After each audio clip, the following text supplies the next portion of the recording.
Hi there, this is Debbie Nicholson. I'm the Director of Community Outreach with Beat Cancer, coming to you again with wonderful education. And if you like our content, we'd really like you to like our YouTube channel and leave a comment and get involved. And there's more educational content on our website at BeatCancer.Org. And if you'd like to give a donation, we always appreciate that. So today we have with us Annette Tello.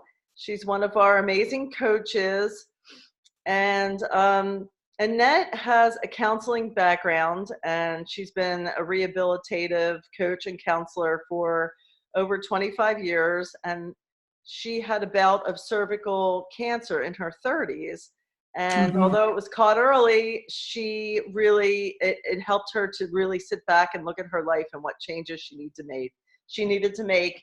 And she wrote this wonderful book, Creative Prescriptions for Women with Cancer. And for the last 5 years, she's been specializing in helping women with cancer. And this book is absolutely amazing.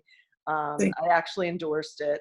And I'm very happy to have Annette here so we can talk about the wonderful premise of this book. So thank you for being here with us, Annette. Welcome. I'm so happy to have you. Thank you. I'm so happy to be here, and I appreciate your support and endorsement of my book. That meant a lot to me, so thank you for that. Absolutely. You know, I'm really into helping people heal holistically with the whole mind, body, spirit piece, and this is instrumental in helping people to tap into their spiritual, that emotional, spiritual aspect of healing that I think is vital. So definitely. We're very excited to hear about you and how you got to this point, why you decided to be a counselor and how you got into art. So tell us a little bit about you. Thank you. I guess my journey started when I was actually young, and I grew up in a very abusive household. So for me, art making and being creative was really my only outlet that helped me reduce my stress and gave me some moments of peace.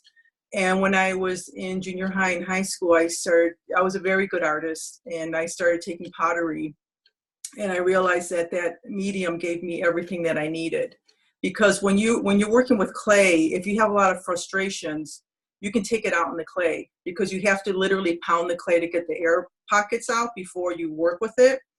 And so it's a very physical medium, and it was great for releasing stress. And then once you put the clay on the potter wheel, you had to be completely focused, completely present of body, mind, and spirit. And for the first time, I experienced being mindful and having that peace of being completely centered, grounded.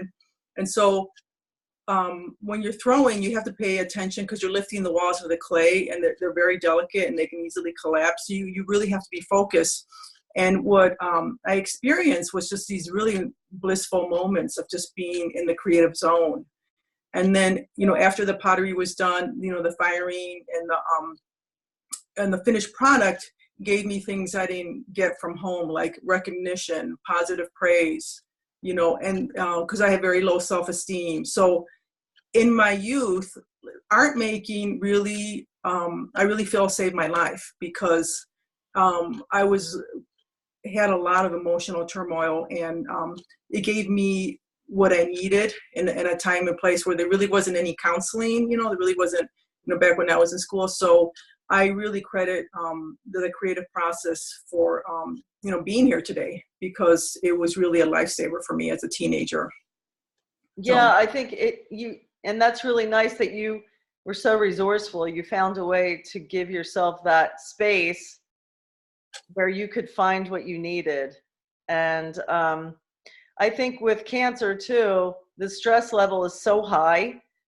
And it's really nice to find something where you kind of get lost and get out of the sympathetic fight or flight and get into that parasympathetic place where you kind of lose yourself in that joyful focus. And that's where the healing takes place. So definitely kudos to you as a child for figuring that out on your own.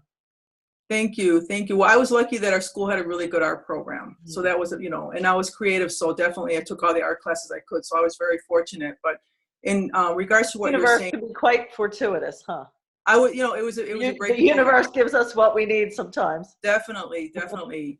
But in lines of what you're saying about the healing process, you know, Dr. Bernie Siegel and his book, I think it's Love, Medicine, and Miracles, he tells his patients to find something that puts them in the creative zone or in the flow, because he states that that's the most healing state that the body can be in when you're in this creative zone. And so he actually prescribes like art classes, or, you know, it could be gardening or maybe music, but he wants his patients to find something that puts them in their zone. And he talks about his own process where he was a surgeon and how he had a lot of stress, and he would come home and just start painting like every day. And that was his way to relax and you know, re-regulate and bring him down to a healing state so he could function in his life. Yeah, I actually interviewed him. He's amazing. And he also actually had people draw the reaction to treatment and their illness. Yes, I mean, how he did. fascinating. Yeah, he was way ahead of his time. Yeah, like he was asked him, "How do you feel about the surgery?" And he would have him draw a picture, and he could tell from the picture whether they thought the surgery was going to be successful or not. So it was very interesting man. Extremely interesting. So from high school, then of course I went into college as an art major because, you know, I was a very good artist. Even though I was a good student, I got good grades. But what I realized that I really hated it after a while, because in college I had to declare a major, and it was graphic design, and I realized that I had to create art for product, and that's very different from creating art as process. And so what I realized, I really was miserable because I didn't want to create art to make somebody else happy, or, you know, as a way of making a living. So I decided that I really couldn't continue, because I wanted my art making for me. You know, I wanted it as my tool to help me in my life with the stress, and not to create more stress. So it was actually creating more stress. So then I switched over to psychology, and I have a degree in psychology and a minor in art. And then I went on to getting my master's degree in rehabilitation counseling, because I don't know how I found, but I found out that, you know, people, when I made that decision, you know, my family they were factory workers, and they worked in the plastic industries, and they work around a lot of dangerous equipment. And so as growing up, I was hearing a lot of stories about people who actually had limbs or fingers, you know, lost due to the equipment. And I decided to go into rehab because, you know, I wanted to help people who lost their ability to make their living the way they were normally doing. And then they had to basically reinvent themselves and create their life anew, and deal with all the fallout of losing your job and physically not being able to do that. So my whole life has been working around people who are either recovering from illness or an accident, and they have to reinvent themselves into something, a productive, you know, individual in society. And so that's what I've been doing for the last 25 years. And then in the last six years ago, I was lucky to get a job at Jewish Family Service here in San Diego. And I got a job working with women who had breast cancer. You know, we had a grant from Susan G. Komen, and you know, I helped them navigate their cancer journey and connecting them to services in the community, and also we provided financial assistance. And so during that time, my idea for the book came about, and I realized that the medical field, you know, is good at saying, you know, these are the tests you need, this is what you have to do. But when the women go home, they're lost, because emotionally nobody's really helping them deal with, okay, you have cancer now, your life is going to change, you know, maybe you can't work for the next 6 months to a year, and their life is turned upside down, and they don't have the tools to handle that. And so I saw there was a big need for something that would help them, give them the tools quickly, but I wanted to do it in a fun way. And I'm also an artist, so I wanted to do it in a creative way. And that's how the book came about. I wanted to create something that specifically addressed the issues they were going through in a way that was easy. So If they were feeling angry, they could just go to the section when I'm feeling angry, and do that activity and find some relief, and then go on with their lives. So they don't have to read the whole book. And the book is there's 6 different prescriptions. yes. So yes. anger's one. Well, the prescriptions are the first one is trust your intuition, because I think if you're healing and you need to be in alignment with trusting your gut instincts, right. And even when it comes to medical treatment. So I talk about you get the information, you do the research, and you check in with your intuition. Like this is the right thing for me, because I have worked with many women who did not do that, and they agreed to do medical treatments that intuitively they thought, I don't want to do this, but they did it out of fear, and then later on they regretted it. And the fallout from that is so devastating. Yes. It's so devastating. Yes. Because connecting to your intuition and making sure you're making decisions that really sit well with what you're feeling in your gut, and even connecting to that is very big. So yes. That's wonderful. So that's the first section, is connecting to that. Okay.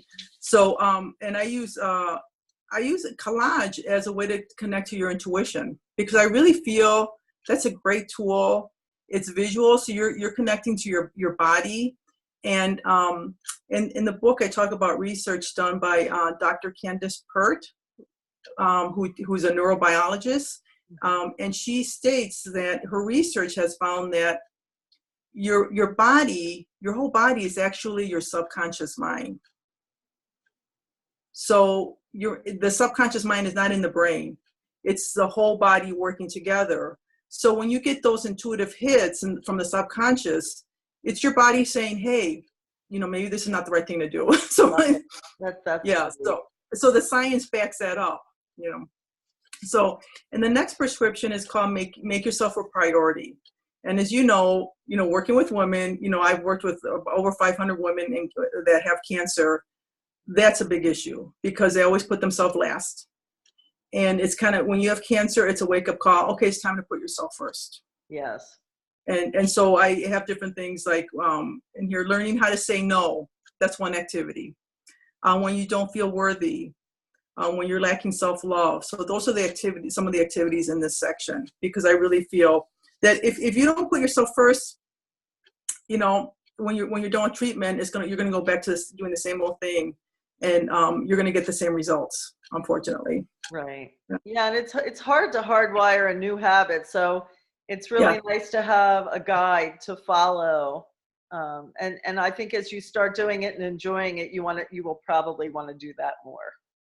I'm hoping that, because even after you're done with treatment, you could still work on these things. Even these are things that we all, self-esteem and self-love, self-compassion is a big one too. Having compassion for yourself, because I found a lot of women get angry at themselves because they're so used to being, the super mom, and they're on top of things, and all of a sudden it's like they can't even pick up their kids from school, and they have a lot of anger towards themselves. And so that's a big thing. Having self-compassion is an important component to your healing process. And as we were talking earlier in the book, when you have cancer, you have to heal body, mind, and spirit, because you're an intuitive, creative, spiritual, intellectual, emotional being, and all those parts of you need to be part of your healing process. Yes, they do. Yeah. So the next prescription is express yourself, and this deals with the emotional aspect. So this is a section is when you're angry, you do the activity releasing anger. When you're feeling anxious, that's a big one.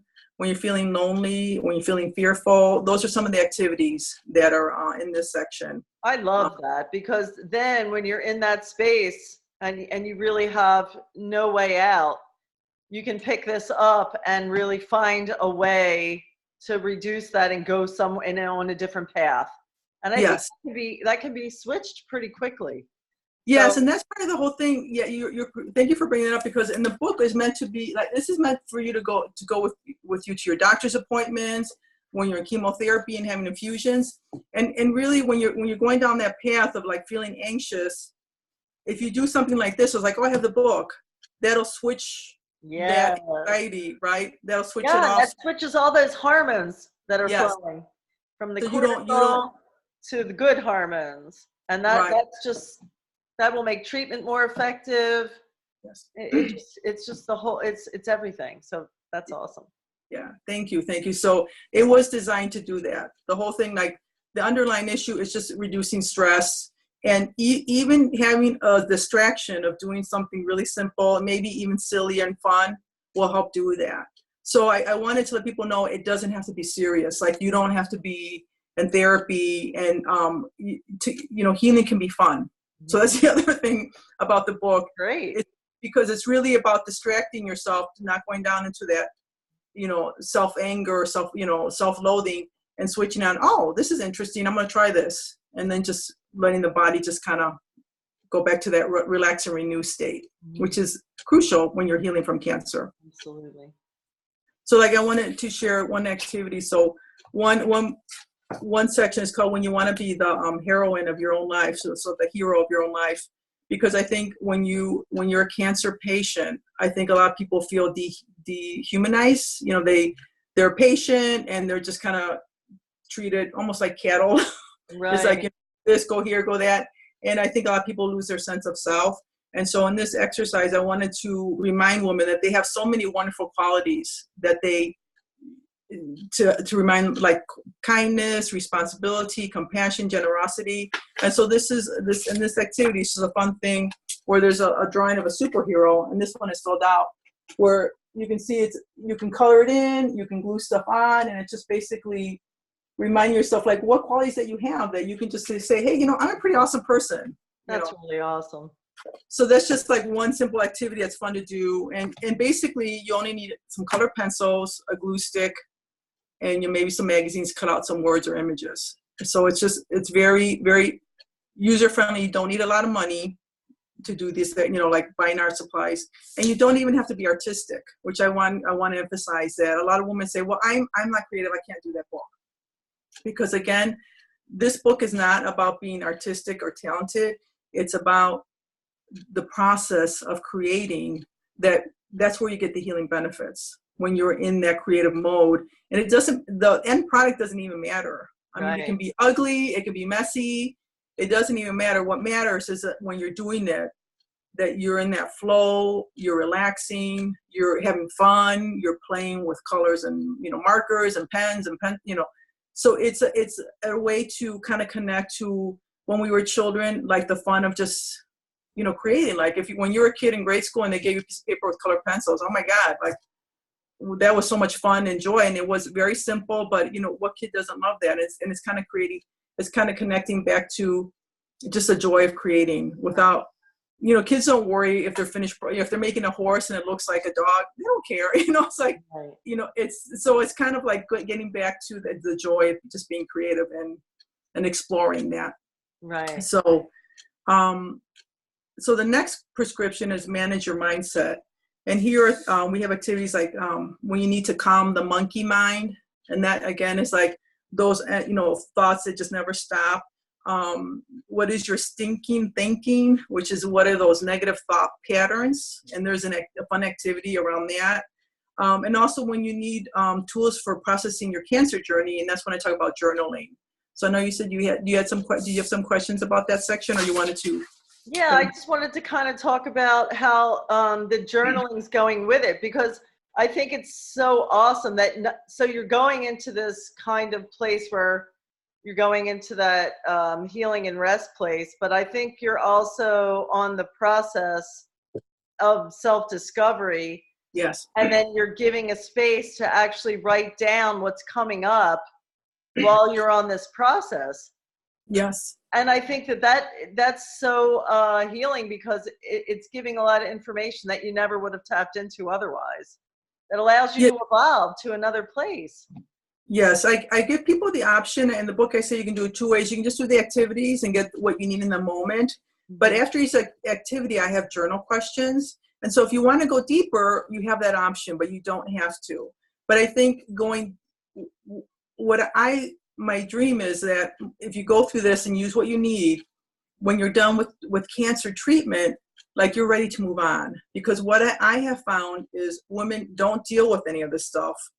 And I just had a friend go through this like last month, where, you're strong, you're committed, you're focused, you get your treatment, you get your surgery, and, you're brave, and then it's done.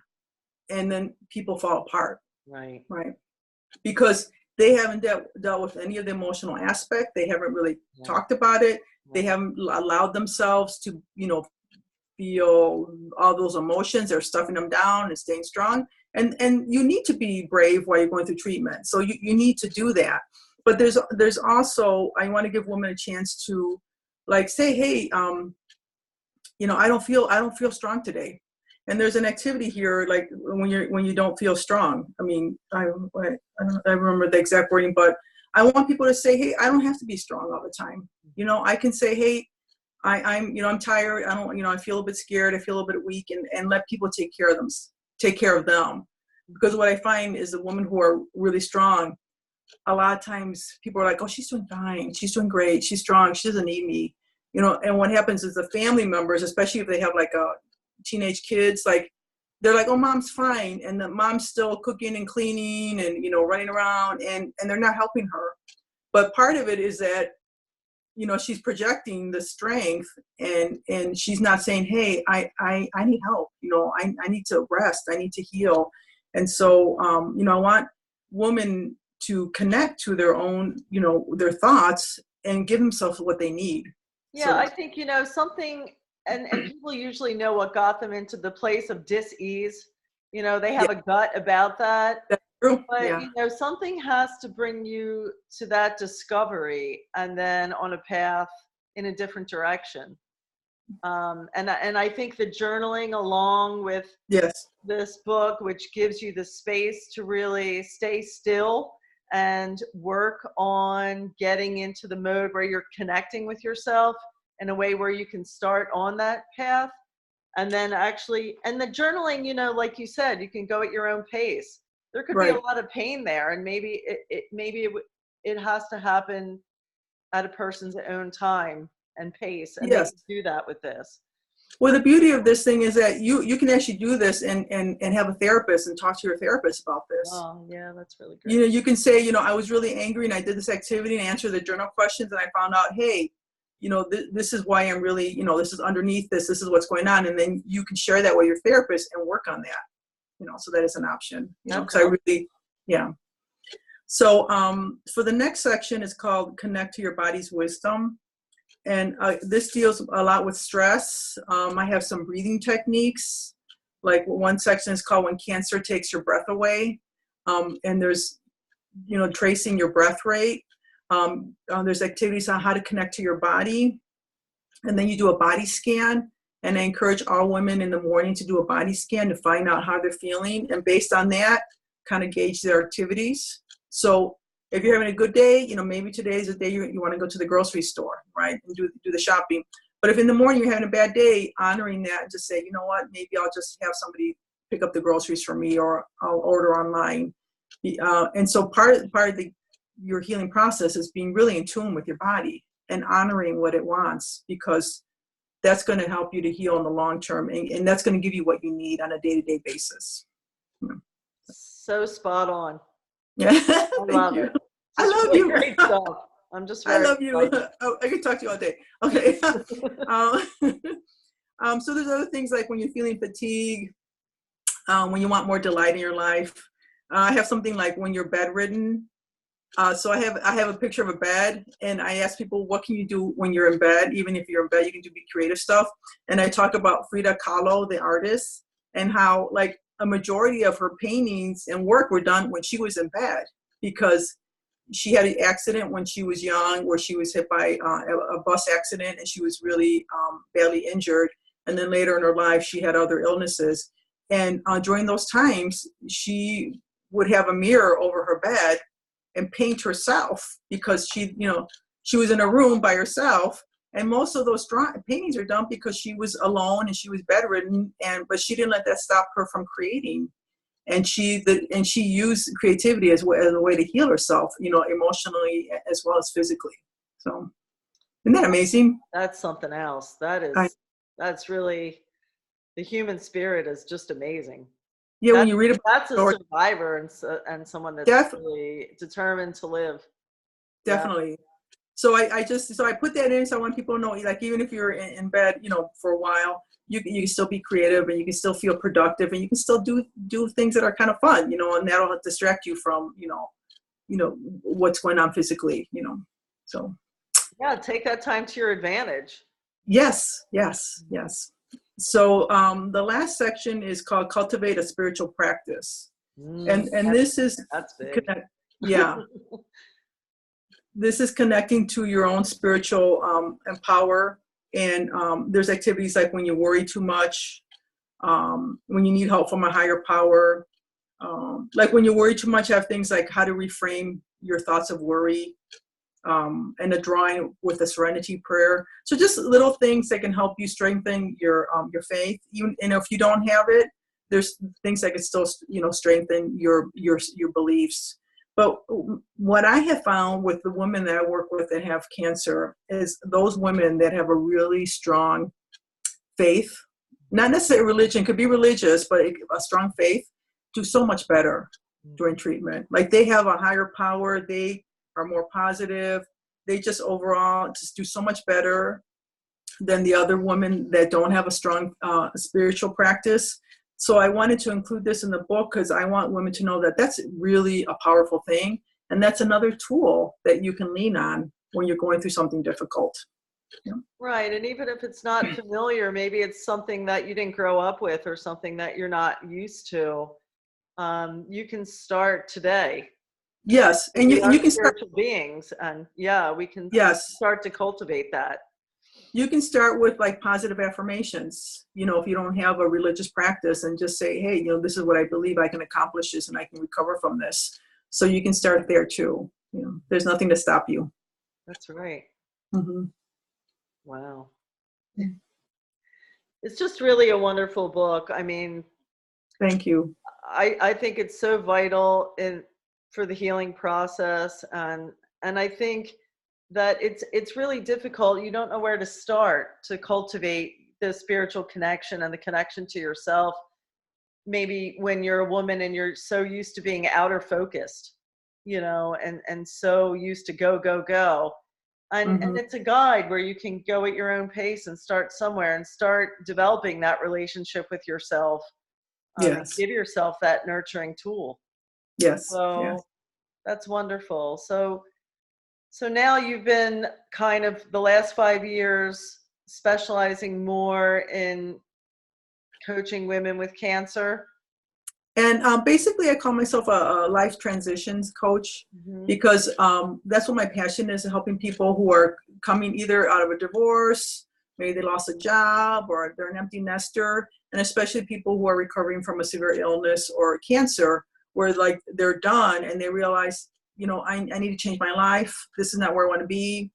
A lot of women who I've worked with, just they don't want to go back to being the same person that they were before cancer. They know that they're different, but they're not sure what to do with it or where to go. But they know they want to change their life, and that's where my passion is working with people like that, helping them, find their authentic self, and exploring their possibilities and opportunities, and helping them with coaching, where giving them action steps to move forward with what they want to create going forward in their lives. So that's the kind of coaching I do, and I'm also very creative, and so I also like working with people who are creative, who are feeling stuck. So basically, people are kind of lost or stuck, or have ended one chapter in their life and they're ready to move on to the next. That's where my focus is in my coaching. I love it. That's really amazing. Okay, so let's tell people about your book again and where they can find it. It's called Creative Prescriptions for Women with Cancer, Tools for Tapping into Your Stress-Free, Creative, Happy Healing Space. So, and it's also won an award. It won the Best Book Awards for 2019. So that was just recent. So I'm really proud of that.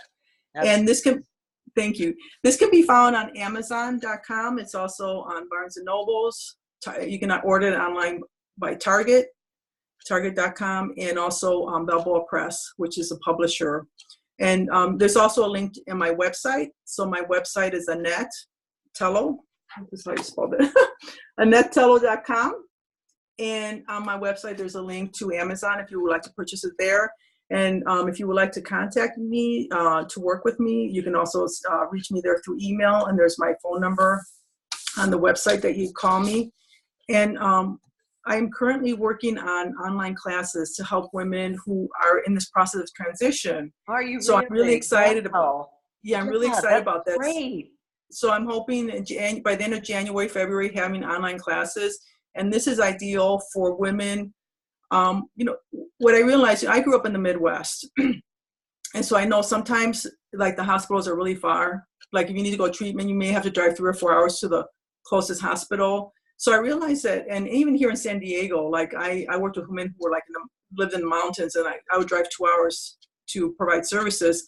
Well, it's not convenient for them to go to the hospital to do maybe an art therapy program, because most hospitals provide those services because hospitals know there's research saying that art therapy or the creative process is very effective in reducing stress and anxiety of people going through cancer treatment. So the research is there. That's why hospitals offer it.